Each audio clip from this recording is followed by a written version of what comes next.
Vishram, Sri P.K. Krishnadas, and the moderator of this discussion, Sri G.S. Pradeep, and friends. I'm thankful to the Sri Narayana Guru Open University for inviting me to this seminar as part of the literary and cultural festival which has been going on here in Kollam for the past 3 days. I have been asked to speak about the changing world situation and Indian perspectives. Since it's a very vast and complex subject, I do not propose to present a very comprehensive viewpoint about the changing world situation and how India should position itself or how India should react to it in terms of its foreign policy and strategic relationships. But I would like to throw up some questions and some benchmarks on what should be the basis on which we as a major power in the world, one of the major developing countries in the world, one of the major countries of the global south, how we should be navigating this changing world situation. To say that the world is changing today would be an understatement, because in this third decade of the 21st century, we are witnessing rapid and fundamental changes in the world today. In terms of the global political relations, in terms of the technology and the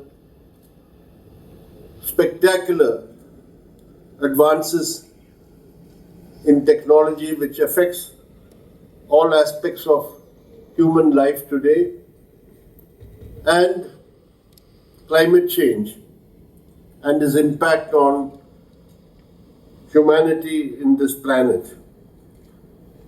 These changes are happening at such a fast pace that our policy making and our perspectives are lagging behind. A new element has also been introduced in this changing world situation. That is, the United States of America is going to have a new president on January 20th, Donald Trump. And as the Foreign Minister Jaishankar said yesterday, that has introduced a degree of unpredictability.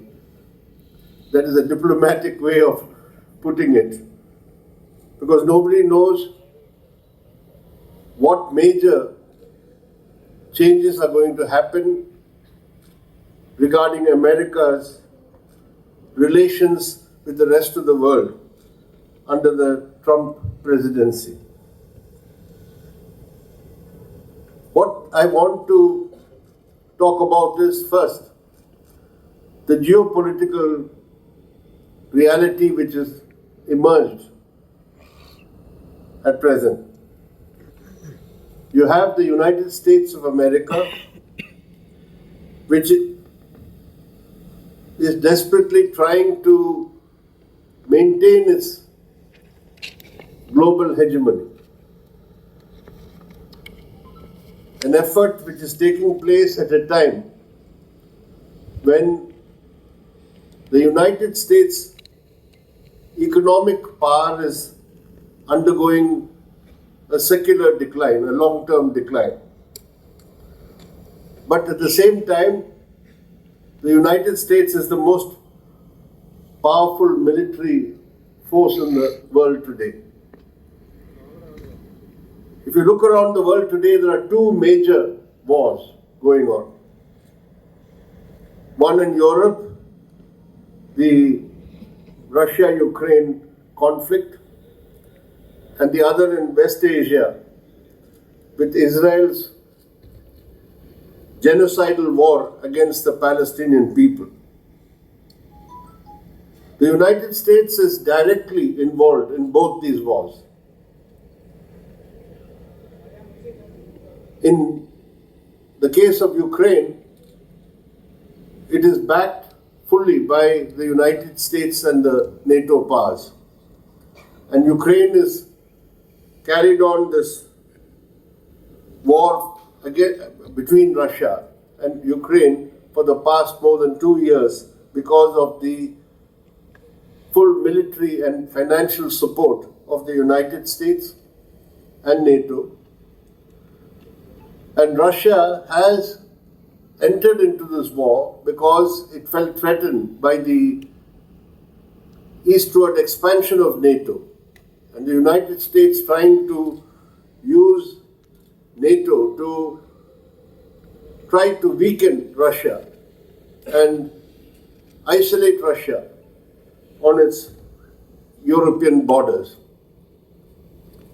But America has used this war to try to re-establish its leadership over the Atlantic Alliance and NATO, and to rally all the Western European powers around it. This is one prong of the effort by the United States to maintain its international dominance. As far as the war in Gaza is concerned, it is the most horrifying spectacle we have seen since the Second World War and the genocide that took place under the Nazis. Here is a tiny strip of land called Gaza within Palestine, which has for now more than a year and 2 months or so faced continuous bombardment, shelling, ground operations by the Israeli armed forces, and nearly 45,000 people have died officially by statistics, but thousands more remain buried under the rubble. And the indirect deaths caused, according to Lancet, the British medical journal, it runs nearly to 185,000 people so far. And the bulk of them are women and children. And the United States is again supplying all the arms and equipment and finances for Israel to conduct this war, because Israel has been traditionally the instrument used by America to exercise its dominance in West Asia over all the Middle Eastern region, which, as you know, is the most oil resources rich region in the world. So on one hand you have this effort of the United States to try to maintain its hegemony, but it is not able to do so. Take the example of Russia. America imposed wide-ranging sanctions against Russia But these sanctions have failed. We have seen how the sanctions on oil from Russia, gas from Russia, all that has affected Europe. But the Russians have succeeded in circumventing these sanctions. Even the supremacy of the dollar is threatened today, with Russia and many other countries wanting to have, is on the one hand, the United States still a powerful force but still declining strategically. A new contradiction and conflict which can lead to another Cold War between United States and China. And thirdly, we have growing multipolarity. This is also an outcome of the weakening of American hegemony. That more and more countries, even those who have strategic ties with the United States, are seeing virtue in having multilateral relations and joining other multilateral institutions and alliances. The most striking example of this multipolarity is the growing relevance of BRICS. BRICS is Brazil, Russia, India, China, South Africa. Now, you'll be interested to know that the concept of BRICS came from an American Wall Street company. They talked about these 5 countries, if they come together, they will represent so much of the world's GDP, so much of the world's population, and it can become a powerful economic bloc. And it was just a conception by a Wall Street firm, but finally it gradually took shape. And now just last year, BRICS got expanded with 6 more new members. And today, BRICS represents 37% of the world's GDP and more than half of the world's population. Now, India is a member of BRICS, the original BRICS, and now part of the expanded BRICS. And as you know, Prime Minister Modi had attended the BRICS summit recently, where again there was talk of trading in their national local currencies, because all these countries are afraid that America may sometime exclude them from the current international finance structures, like they did to Russia, like they did to Iran before, and they're threatening to do to any countries which do not follow their diktats. So you have multipolarity growing, and you have the reality that the world is going to be more and more divided on the lines of the US-China conflict. So as far as our country is concerned, we had, after independence, till the 1980s, a policy which was called non-alignment. That is, we do not join any of the 2 blocs, military blocs, one led by the United States and the other led by the Soviet Union. We, along with all the other third world countries, what is now called the Global South, will constitute a non-aligned bloc, and we will maintain relations with both the blocs and pursue policies which will be in our own national interests while dealing with either of these blocs. As we all know, this was a tried and tested policy of India, which paid us great dividends. And starting from Prime Minister Jawaharlal Nehru to Prime Minister Indira Gandhi, broadly, this non-aligned foreign policy was pursued. We on the left broadly supported this non-aligned policy as in our national interest, though we had some criticisms about some aspects of the policy taken on certain occasions by the government, but broad direction was correct. Obviously, that foreign national non-aligned policy had to be recalibrated and readjusted in the new world situation after the fall of the Soviet Union.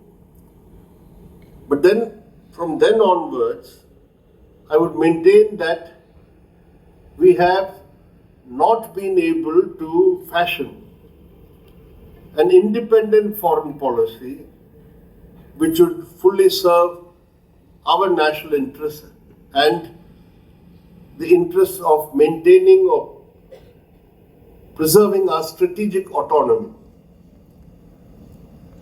When we say an independent foreign policy, the non-aligned foreign policy was an independent foreign policy because it put our national interests first and said we going with them or with this bloc does not help us.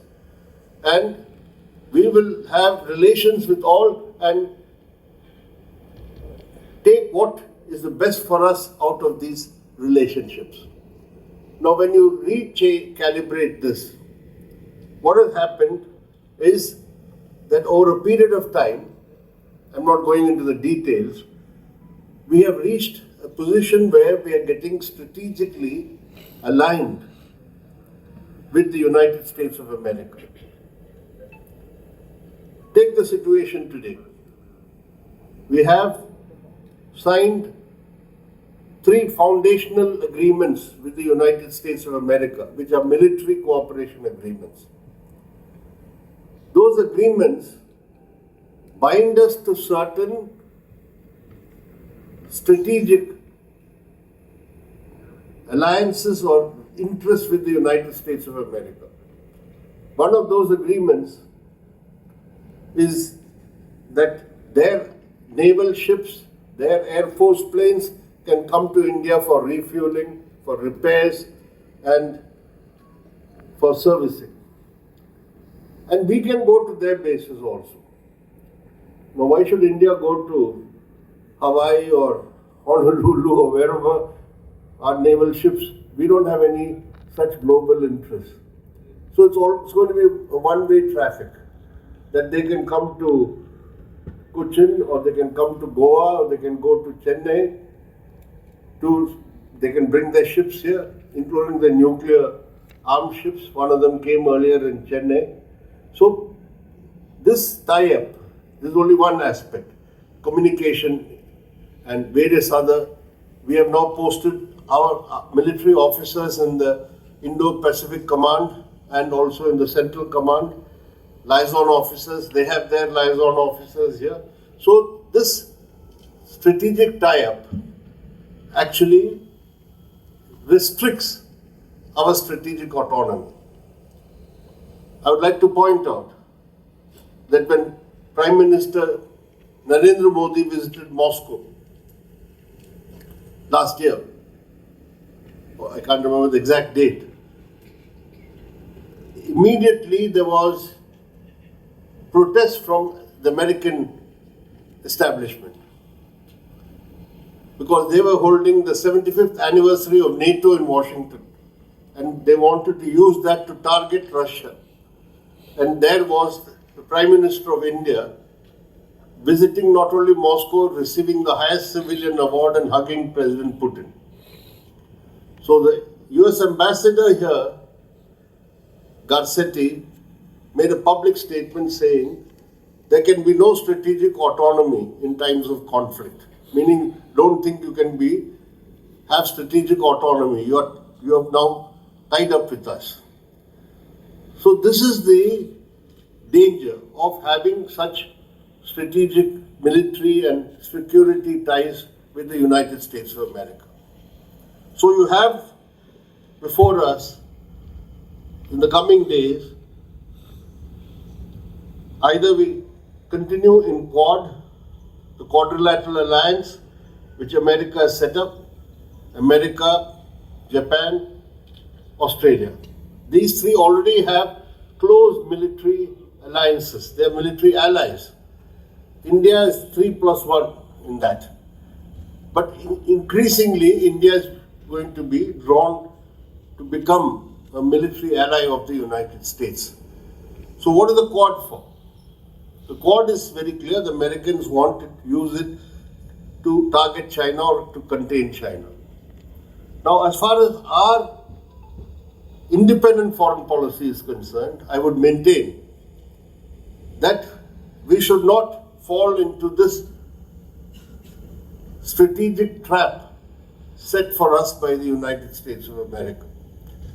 Yes, we have our problems with China, and this is not recent. It's historical. The border dispute which started in the late 50s, and that disputes continue. Though it's a good thing that recently some talks and negotiations were held to settle some of the outstanding immediate problems in eastern Ladakh after the Galwan conflict.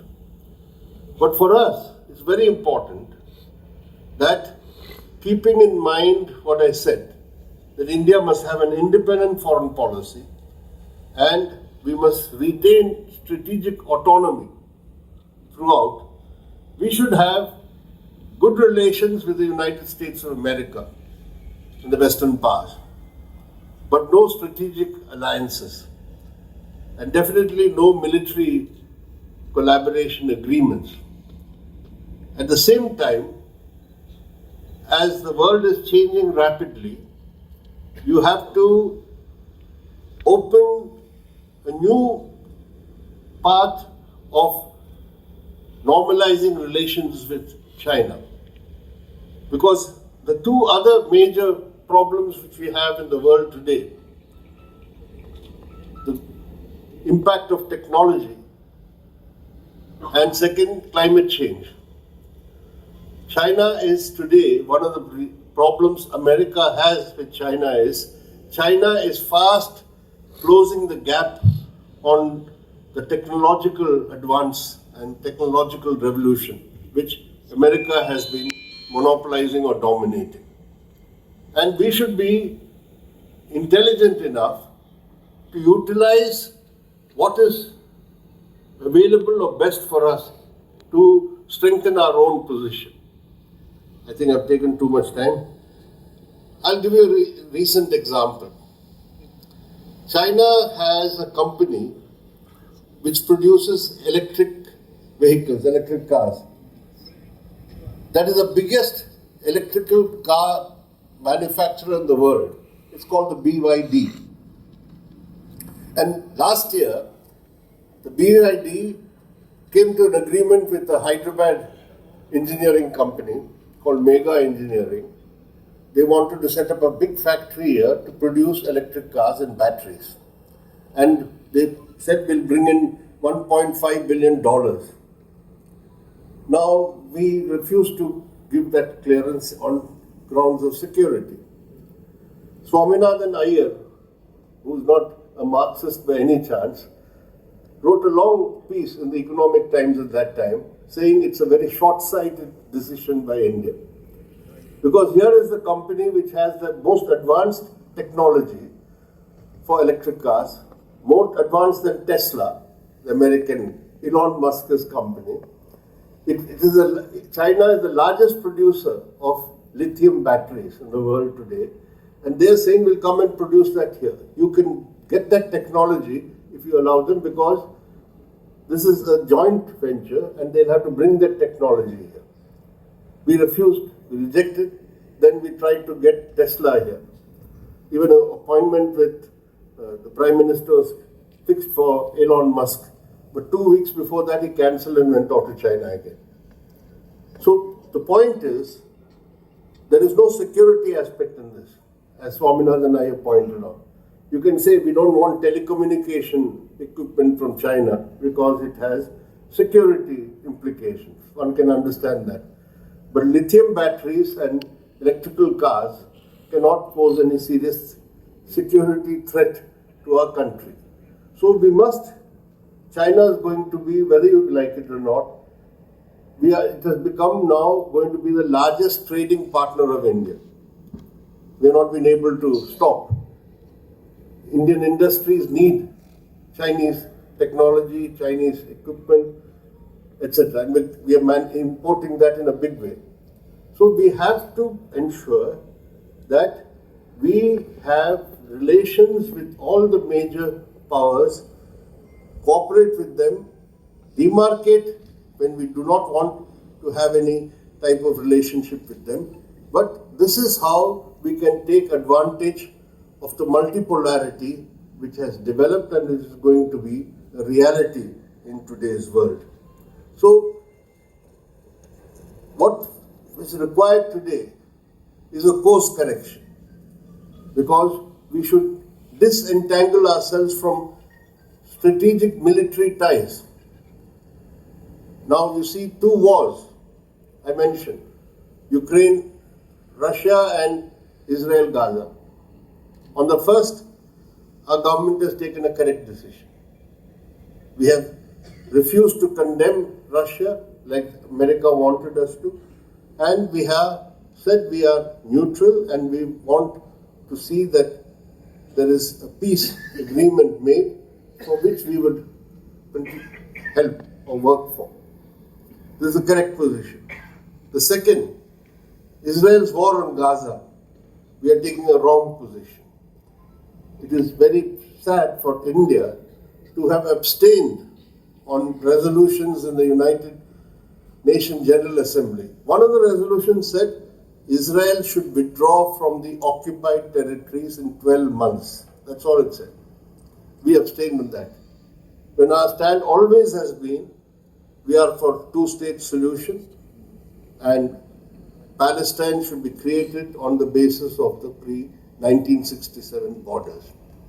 And we are now extending support to Israel at a time when even the International Court of Justice says the possibility of genocide is happening in Gaza. So this comes out of our very strong strategic ties with America. So America, Israel, India. So we need not get into such alliances or relationships. So India is a country which has, as I said, we are a growing power. And as a growing power, we have enough scope and maneuverability to fashion and create a truly independent foreign policy and have strategic autonomy, which will be the best way for us in India to go forward in the coming days in the 21st century. I'm not going into the whole area of climate change and the challenges before. I find there's going to be a seminar on that later, and I'm sure Comrade Binoy Vishnu would be interested in talking about such subjects, so I'm not taking it up at all. So I hope that today on the stage you have three major strands of Indian political thinking or political streams here. You have the Congress, you have the BJP, and you have the left. I think that discussion, foreign policy is very less discussed in our country. It is left to experts, to our mandarins in the External Affairs Ministry.